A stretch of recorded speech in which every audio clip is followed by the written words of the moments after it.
brand new update just came out in NBA 2K Mobile, and it is massive. You can already see some changes on the main screen of the game. On the top left-hand side, you can see a section that says Fandom. There's also been an extra icon added to the menu bar as well. We're going to explain every single thing in this update, so let's break it down. I already read through the entire blog post to save you time, so let's get into it. The official announcement starts like this. Just in time for playoffs, we've got a major app update. It's called Fandom. Show your allegiance to an NBA team and unlock special boosts. Earn more free coins than ever via endorsements, and new visuals that explain difficulty for games. Now let's get the details. Since there is a lot to uncover, I will read through the main points of this blog post.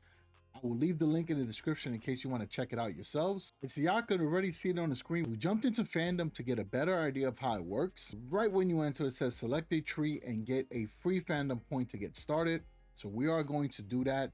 The idea is to start off with your favorite team or a team that you want to focus on developing for the fandom. As expected, we are starting off with the Knicks, and you can see that the first item on the fandom tree is a +1 to layups and dunks for all Knicks players. You can view this like a skill tree in some of your favorite RPG games. I'm going to select this here. This will change my favorite team from the Warriors to the New York Knicks, and that means the first fandom that I'm going to try to unlock will be the +1 in layups and dunks, which I'm going to do with the free fandom point that I just collected. Now, the next item that we can try to get will be 25% more XP when training Knicks players.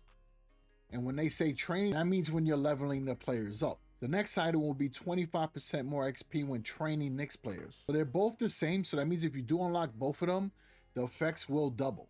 Now, a couple items I want to point out before we continue into this. Now, as far as the fandom points, you can use them towards any of these boosts, right? Power boost for all your cards from that franchise. Attribute boost for all your cards from that franchise. Team power boost for having a card from that franchise in your lineup. Or bonus rewind points for top plays and replays involving that franchise. You can collect fandom points across various different touch points within the gameplay. That includes weekly objectives in the stat line, upgrading team cards you earn from rewind to new rarities, advancing on the courtside pass track, which is supposed to start next month, and more. Now, you can also unlock trees for more NBA teams using fandom points or coins. Multiple trees can be active at the same time, and you can make progress on any that are active. Fandom is also now where you select the NBA team you play across the game. Your favorite tree determines this. You can still switch your favorite team at any time, but it's only for the teams whose trees you've unlocked. Now, once you have unlocked at least one boost on a tree, you do have the option to respec it by using coins. This essentially means a reset of the tree, relocking all boosts, and refunding you all the fandom points you spent on that tree. Use this feature if you change your mind about which tree to use your fandom points on. Now that we explained how the fandoms work, there's another new element being added to the game, and this one's actually pretty cool as well. And just to show you what they were explaining earlier, if you click on your player icon and you click on favorite team, it's also going to take you to fandom. Now let's click on that new icon added on the top. This is called the Vault, and this is where you can see your endorsements. Endorsements is something brand new being added into the game, and I think it's actually pretty cool because it allows you to earn coins while not playing the game. So welcome to your vault. It's the place where you can earn passive income on a daily basis. Your vault has capacity. Capacity determines how many coins can be held in your vault. You can increase the capacity of your vault by purchasing capacity upgrades in the store. The first endorsement that is unlocked is called 2K Endorsement, and there will be more endorsements added at some point. So your base income right now will be 30 coins earned about every 4 to 6 hours. So this means that you will earn at least 30 coins within a certain time period. If you score 500 total points in game across all the games that you play, you can earn an additional 250 coins. And then for every 20 coins that you earn, you will earn 1 coin. And for those of you that are asking for ways to earn coins, typically you would grind the stat line, you will grind the events, and you will grind the courtside pass. But now with the endorsements and the vault, you should be able to earn more coins as well, which means that you can grind the events and you can also try to open up some packs. Now we'll go back to the tutorial where it says within your vault or endorsements. This one is on us. So the 2K endorsement is for everyone. Active endorsements provide a base income that you can claim on a daily basis. Some endorsements also feature incentives and sweeteners. Incentive income is earned by reaching in-game milestones, while sweeteners make something good even better. It looks like you already have some coins in your vault. Tap on claim to collect them, come back later to claim more. So we're gonna hit claim, and we end up getting whatever was available there.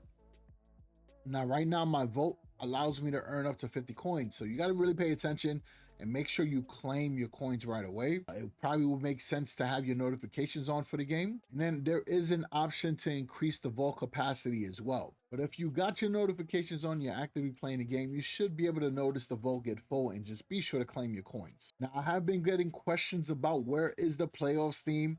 They actually addressed this inside the blog post, and I'm going to get to that very soon. But before we do that, there have been some other changes to the game, and you can see it on the screen that I'm on right now. So now, before you enter games and events, tourneys, and rewind, you get a better sense of matchups via new visuals that display how your power lines up against your opponent and which difficulty category the game falls into. There are 5 categories, and the one it falls into determines how difficult a game will be. You'll see meters for this under play buttons and on pre-game screens with lineups. And you can see on the bottom, we are in Titanium Quartz quarterfinals. It tells me the difficulty underneath where it says play quarter. And when you actually go into the match, you can also see your power matchup and the difficulty as well. Now, obviously, I got a lot of Titanium Quartz theme cards, so that's why my power is a lot higher than the team I'm going against right now. So having the cards from the events definitely helps you get an advantage, of course. Now, the top plays in Rewind now reward more points the further you progress, with the top play number 1 giving the most free points for a given day. And just to give you an idea, you can see on the screen, it has been reflected in the game already. Now, the next change, I'm actually pretty happy about, because this is something I wanted to see added to Rewind. So Rewind has a new track for progression rewards similar to events. Rewards are based on your tier and can include Titanium Quartz cards. And this week's leaderboard, you get an early chance to earn playoff theme collectibles. So that's right, folks, the playoffs theme is coming very soon. And looking at the progression reward, there's a ton of rewards here, right? You got Rose Quartz, Arcane Crystal, Antimatter. Then you got some of the Rewind cards. So you got the Gate Kobe White, the Malachite Terry Rozier. Then based on the power, you can unlock more rewards. So you can see there's other things in here. There's a Gate Captain Victor Wembanyama card. I do get questions about how to get captain cards. Now you can get them through the progression path and Rewind, and you still can get them from the mini events as rewards as well. And underneath these rewards, you can see what the power requirement is.